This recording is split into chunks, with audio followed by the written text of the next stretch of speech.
국회의원 김현정입니다. 더불어민주당은 커지는 대외적 불안정성에 대응해 안보와 경제를 확고히 지키겠습니다. 더불어민주당은 이재명 정부와 함께 중동 지역의 불안정이 경제와 안보에 미칠 영향을 최소화할 수 있도록 발빠르게 움직이겠습니다. 지난 밤 이란 의회가 호르무즈 해협 봉쇄를 의결했다는 소식이 전 세계로 타전되었습니다. 호르무즈 해협은 세계 원유 수송의 35%, 액화 천연가스의 33%가 통과되는 곳이며 특히 우리나라로 오는 중동산 원유의 99%가 통과되는 곳입니다. 최종 결정이 남아있지만 호르무즈 해협 봉쇄가 현실화될 경우 무역, 물류 등 우리 경제 전반에 직격탄이 될 수 있습니다.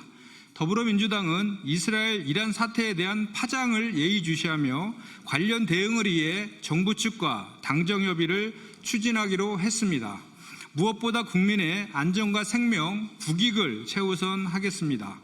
대외적 이익이 커질수록 내부 결속이 중요합니다.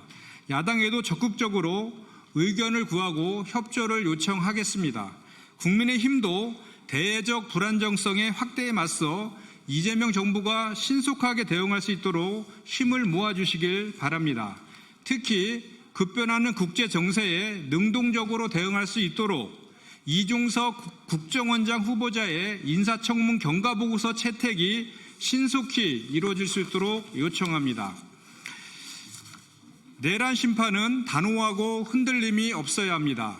그것이 사법 정의입니다. 오늘 오전 열린 윤석열 내란 우두머리 직권남용 권리행사 방해 혐의 사건 8차 공판에 조은석 내란 특검팀이 처음으로 참여하고 있습니다. 오후에는 공무집행 방해와 증거인멸 교사 등 혐의를 받는 김용현 전 국방부 장관의 구속영장 신문기일에 참여해 구속의 필요성을 주장할 예정입니다.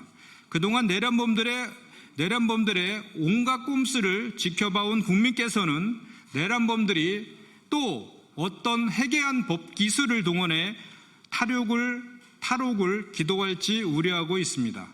오늘도 김용현은 구속영장 신문을 맡은 서울중앙지법 형사 34부에 대한 기피 신청을 냈습니다.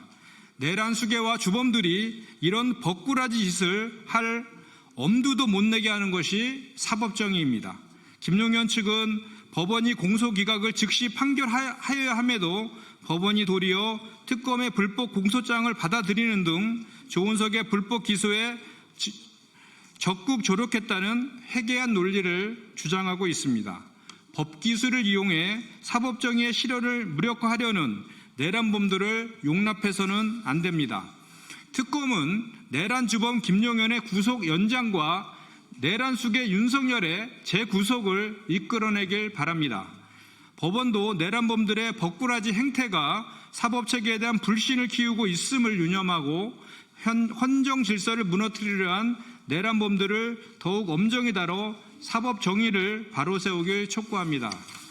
하나 더 하겠습니다. 더불어민주당은 청문 절차를 방해하는 어떠한 망동도 결코 자시하지 않을 것입니다. 국민의힘의 김민석 총리 후보자 발목 잡기에 검찰이 참전한 뜻을 비쳤습니다. 인사청문회가 열리기도 전에 국민의힘이 포문을 열자 고발이 이어지고 고발장이 접수된 지 불과 하루 만에 검찰이 수사부서에 배당한 것입니다. 마치 잘 훈련된 개주 주자들을 보는 듯합니다. 또한 내란 수괴 일당에 대해선 수사를 민기적대다 추가 기소도 안 하고 풀려나게 내버려둔 검찰이 이렇게 발빠르게 움직이다니 놀랍습니다. 검찰이 수사라는 이름으로 이재명 정부의 첫 총리 임명에 끼어들려는 의도는 무엇입니까? 검찰이 국민이 선출한 대통령의 인사권을 훼손하려는 의도라면 결코 용납하지 않을 것입니다. 검찰 개혁에 대한 저항이라면 개혁의 속도를 더욱 빠르게 할 것입니다. 이재명 정부에서 정치검찰이 설 자리가 없다는 것을 분명히 경고합니다. 수사권과 기소권을 사용해 국민의 눈을 속일 생각은 하지 마십시오. 국민께서 지난 3년간 정치 검찰이 벌인 추악한 행태를 수없이 지켜보았습니다. 그러기에 검찰개혁은 더 이상 미룰 수 없는 시대적 과제이자 국민의 의지이고 명령입니다. 더불어민주당은 국무총리 후보자에 대한 정당한 인사청문 절차를 방해하는 어떠한 망동도 자시하지 않을 것입니다. 이상입니다.